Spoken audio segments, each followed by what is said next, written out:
She laughed at his jokes like they were oxygen. The kind of laughter that fills a room, that makes her eyes crease, that makes her lean forward like she can't get enough. Then I'd say something. A small joke. A quiet comment. Something meant just for her. And she'd blink at me like I'd spoken another language. No smile, no reaction. Just that polite little nod people give when they're not really listening. I told myself it didn't mean anything. Until one night, I realized it meant everything. Before we move on, take a moment to subscribe and like the video if you want more stories like this. Thanks, I'm 28. My name is Miles. I work in customer operations for a tech company. It's one of those jobs where you're calm all day so other people can be dramatic. Meetings, spreadsheets, escalations, smiling through emails you want to delete with your teeth. I come home drained. And for a long time, coming home to Lily felt like relief.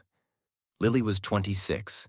She worked in interior design, the freelance kind where every project is a passion and every client is a crisis. She was creative, sharp, quick with words. When we met, she made me laugh in a way I hadn't laughed in years. I liked that about her. I liked the energy. I liked how she made ordinary things feel lighter. We dated for almost 2 years before I moved into her apartment. It was hers originally. I paid half the rent, paid half the bills, bought most of the groceries, and slowly watched my clothes take over a closet that used to be hers alone. It felt like building something, and for the first few months, it was. We cooked together, we watched shows, we had inside jokes, we talked about trips we'd take once work slowed down. Then her ex showed up again. His name was Ryan. According to Lily, he was a lesson, a mistake, a phase she'd outgrown. She'd dated him before me, lived with him for a year, and then left because he couldn't commit to anything except being charming. That's how she described him. A professional flirt, a guy who never took life seriously. And I wasn't worried at first, because she didn't sound in love when she talked about him. She sounded annoyed. Ryan texted me again, she'd say, rolling her eyes. Ryan is still trying to act like we're friends. Ryan thinks he's hilarious. She always said that last part with a smirk, like she hated it, like she enjoyed it. It started harmless. A meme on her phone that made her smile. A story about him doing something stupid that made her shake her head. Then it became a pattern. A pattern I only noticed because I stopped being able to remember the last time she laughed like that with me. At first, I blamed work. I was tired. I was stressed. Maybe I wasn't funny anymore. Maybe I was becoming boring. That's how your brain protects you when the alternative is realizing you might be losing the person you love. So I adjusted. I tried to show up better. I started bringing home little things I knew she liked. Her favorite iced tea, a pastry from the place near her studio, flowers once just because it was Tuesday. She'd smile, say thanks, kiss my cheek, and then go right back to her phone. And if her phone buzzed, her eyes lit up like she'd been waiting for it all day. One night we were cooking together and I tried to keep it playful. I held up a garlic clove like it was a microphone and said something dumb about being the head chef. It wasn't genius, but it was me trying. Lily looked at me for half a second, smiled politely, and went back to chopping vegetables. Cute, she said, not amused, not laughing. Cute.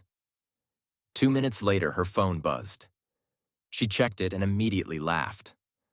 Not a small laugh either. The full sound. The kind that makes you feel like you're part of something. What is it? I asked. Ryan, she said, wiping her eyes. He just sent me the most ridiculous thing. I watched her type back with quick fingers, smiling at the screen like it was flirting back. I didn't say anything. I just stood there holding a pan while something in my chest sank quietly.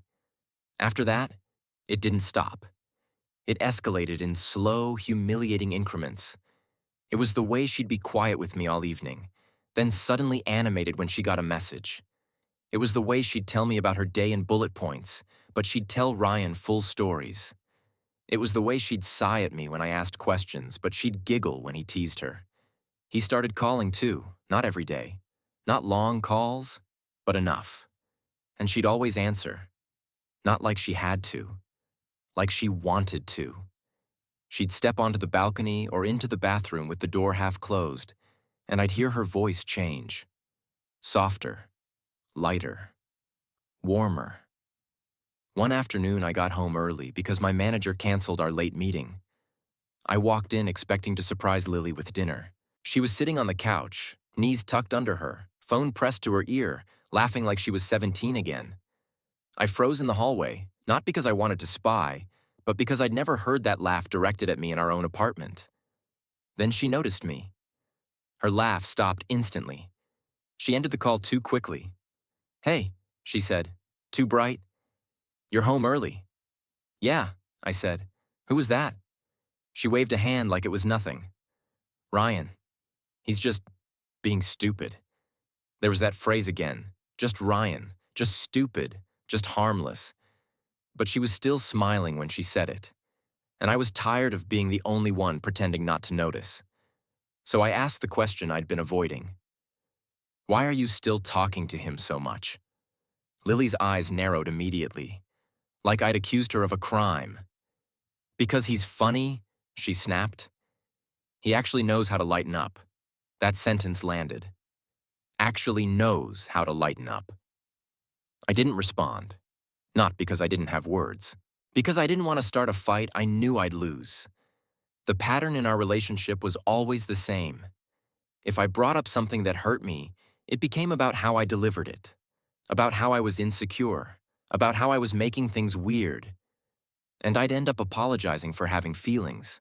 So I swallowed it again. I kept going. Because the worst part of being slowly replaced isn't the moment you catch it.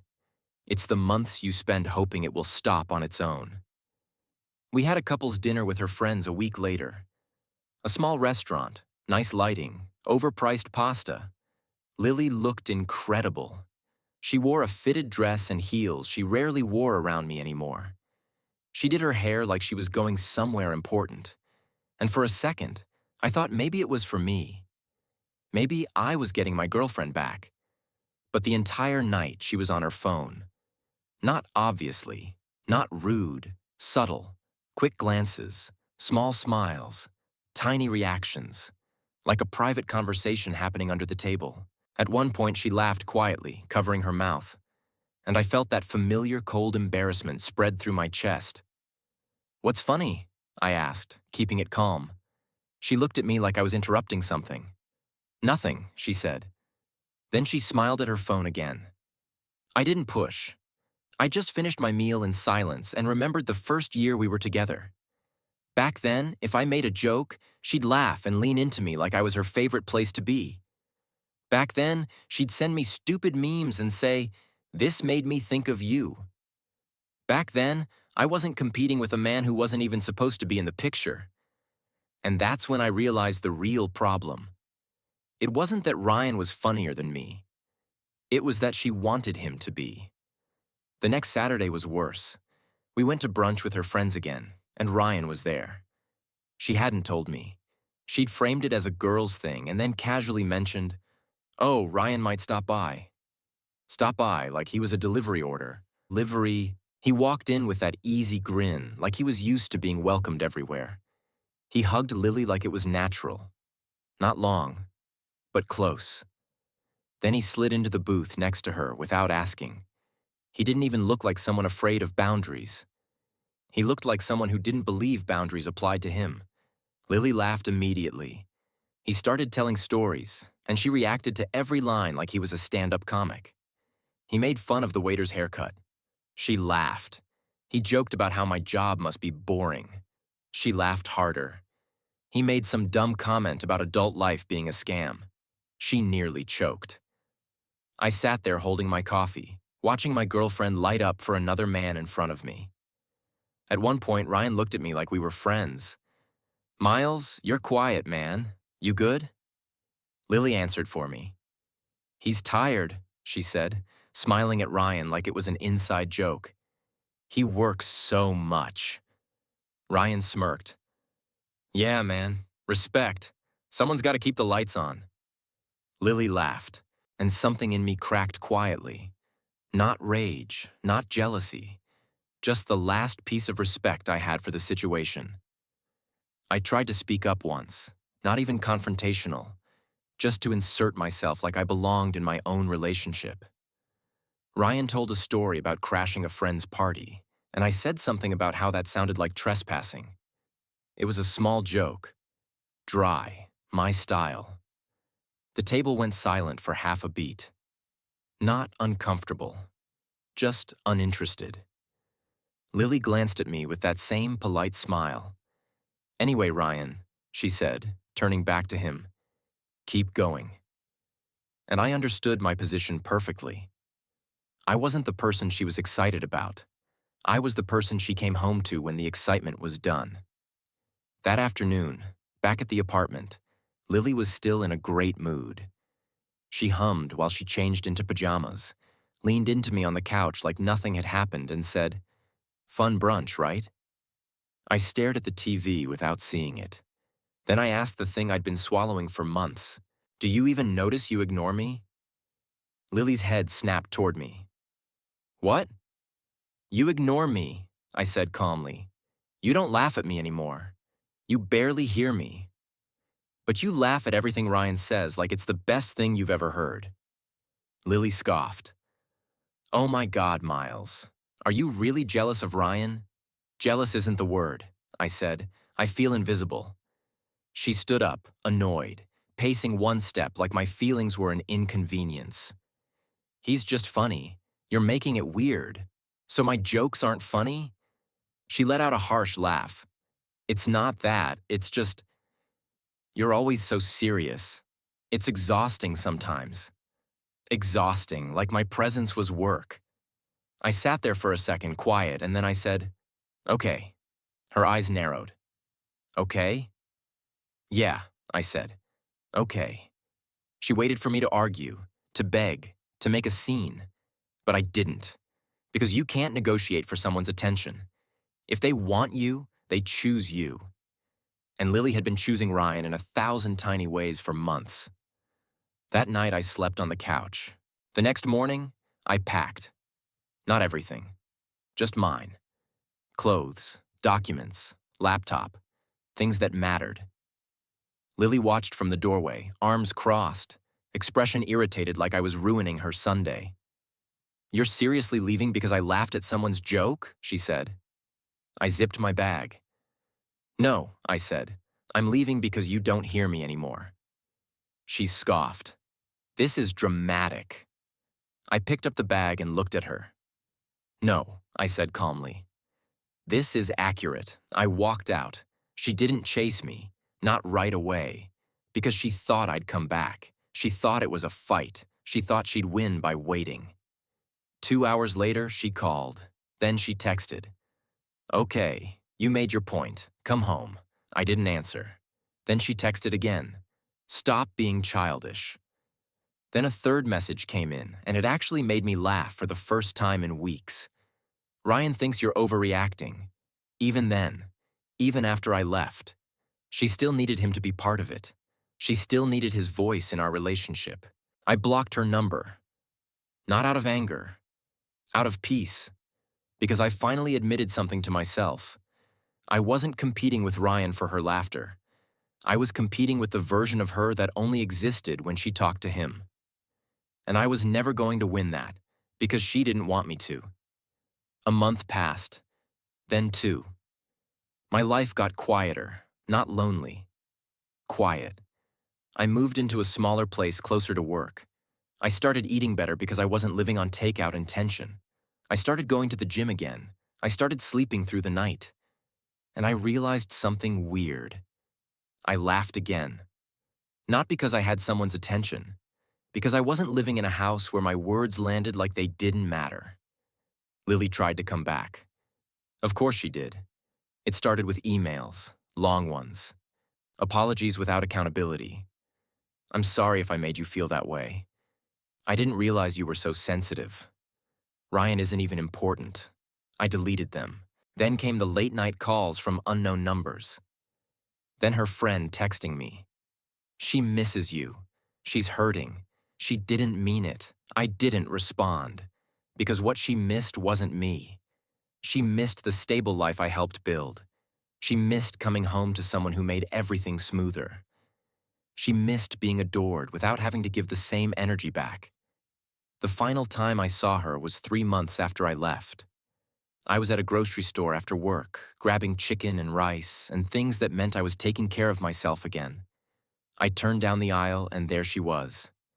Lily, in sweatpants, hair messy, face tired. She looked like a person who had finally run out of distractions. "Miles," she said softly. I stopped. Not because I missed her, because it felt strange seeing someone who used to be the center of my life suddenly reduced to a memory standing in front of me. "Hey," I said politely. She swallowed. "Can we talk?" I stared at her for a second. "About what?" I asked. Her eyes filled with tears. "I didn't mean to make you feel invisible," she whispered. I nodded once. "But you did." She flinched. "I didn't realize it," she said quickly. "Ryan, he makes me laugh. It was harmless." I tilted my head slightly. "Was it harmless when you stopped laughing with me?" I asked. Her mouth opened and closed.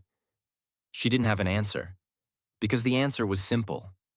It wasn't harmless. It was a choice. I picked up my basket handle. "I hope you're doing okay, Lily," I said. "Truly.